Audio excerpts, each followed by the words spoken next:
WikiLeaks is raising a €100,000 reward for Europe's most wanted secret, the Transatlantic Trade and Investment Partnership. This is something enormous. It is about a final control, and it's the United States saying there may be another power in the world, but we will be the ultimate power. The TTIP is the most important thing that is happening in Europe right now. It's a secretive deal being negotiated between Europe and the United States. Once signed, it will cement a key part of the US government's plan to create a new global bloc that will ensure the dominance of its largest companies.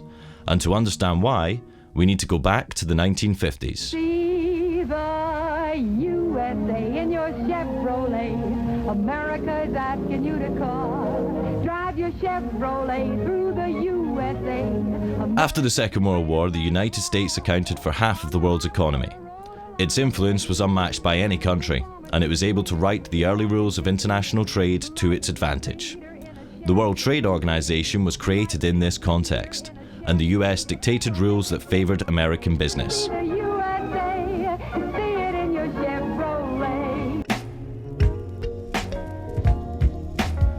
But as economies like China and India joined the WTO, it became a more democratized arena, and the US found it harder to control its decision-making. At the WTO, at its Doha rounds, India spoke up and Brazil spoke up, and the US lost control. I think it's no use beating around the bush. This meeting has collapsed. The US felt it needed a new strategy to maintain its global dominance. So in the classical American style, they went big. To bypass the WTO, they're creating the biggest international agreements that the world has ever seen. They're called the three big T's: the Trans-Pacific Partnership, or TPP, the Transatlantic Trade and Investment Partnership, or TTIP, and the Trade in Services Agreement, or TISA. And they're all being negotiated in secret right now. We only found out when WikiLeaks was able to leak parts of them. And what's interesting is when you look across all of these deals, whether it be TTIP, TPP or TISA, China is excluded, but also Brazil, Russia, India, South Africa, they're all excluded because those are the emerging economies. What is not often understood is that these agreements are part of a geopolitical war. This is a new war which is taking place between the United States and China.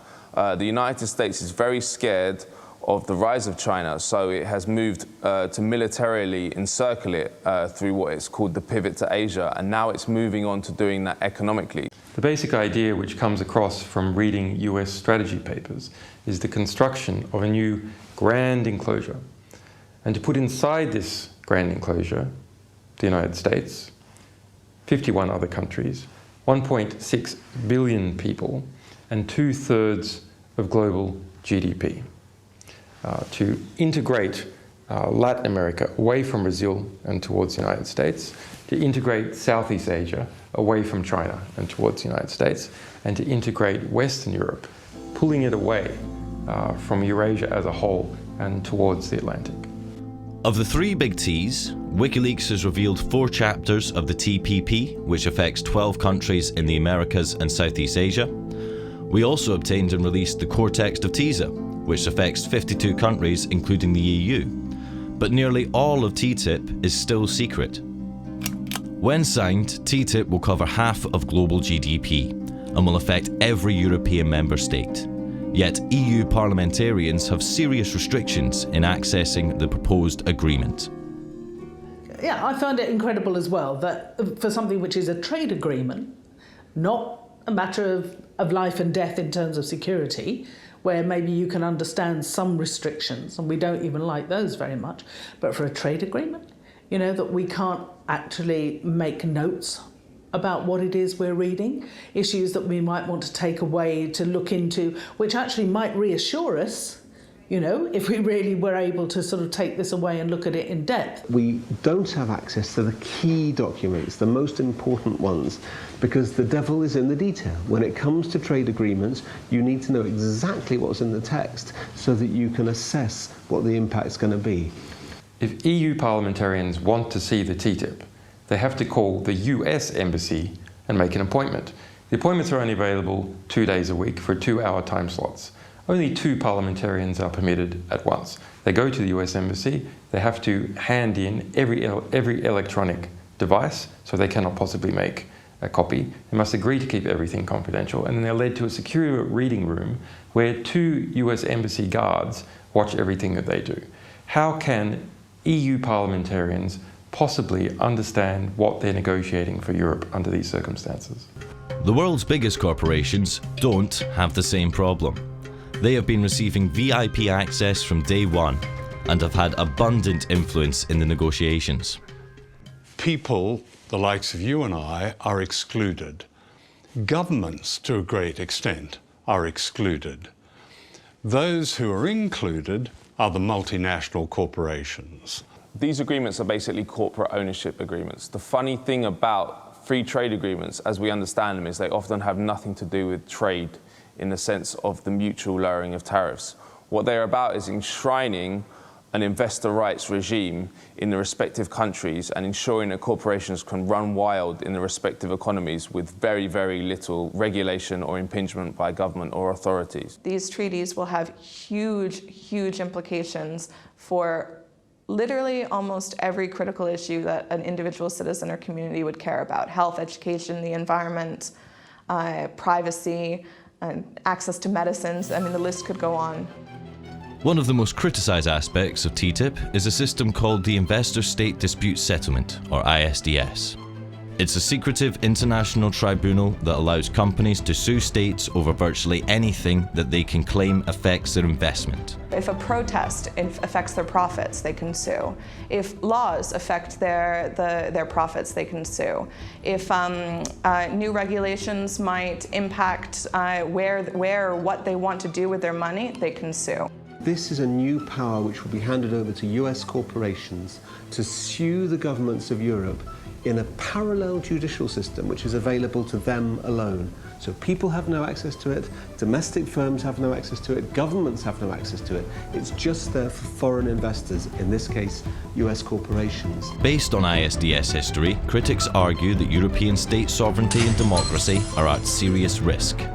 Previous lawsuits include Swedish company Vattenfall suing the German state for $3.7 billion for phasing out nuclear energy. British American Tobacco sued Australia for passing a law limiting cigarette advertising. The French company Veolia sued Egypt for raising the minimum wage.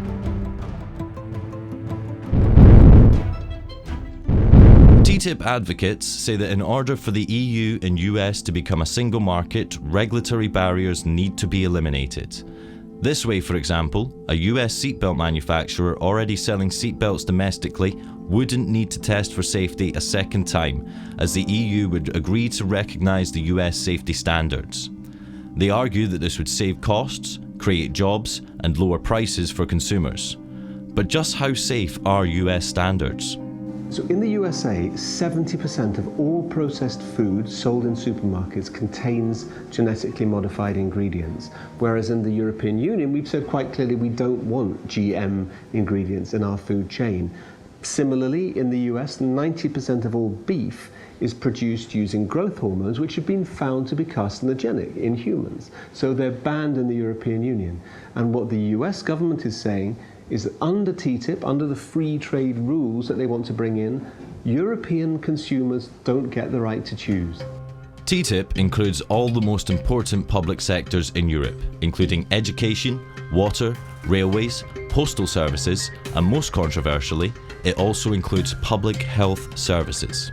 What is so scary about this is that corporations want to lock in their power.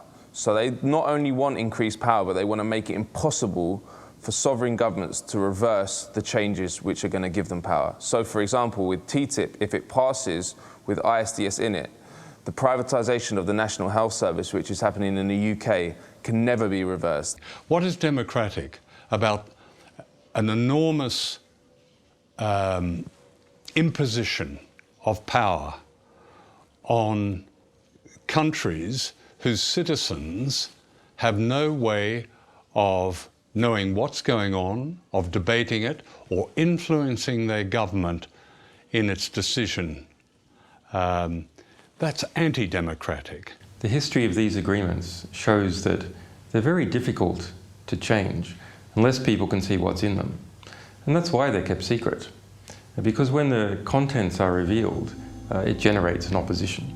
WikiLeaks has had considerable success delaying the TPP and opening up the debate around it and the teaser by releasing the secret draft texts. Our publication of an earlier proposed US-EU agreement, the ACTA, killed it entirely. WikiLeaks is raising a €100,000 reward for Europe's most wanted secret, the Transatlantic Trade and Investment Partnership. Help the world become a more transparent place. Do your part. Go to wikileaks.org/TTIP-reward.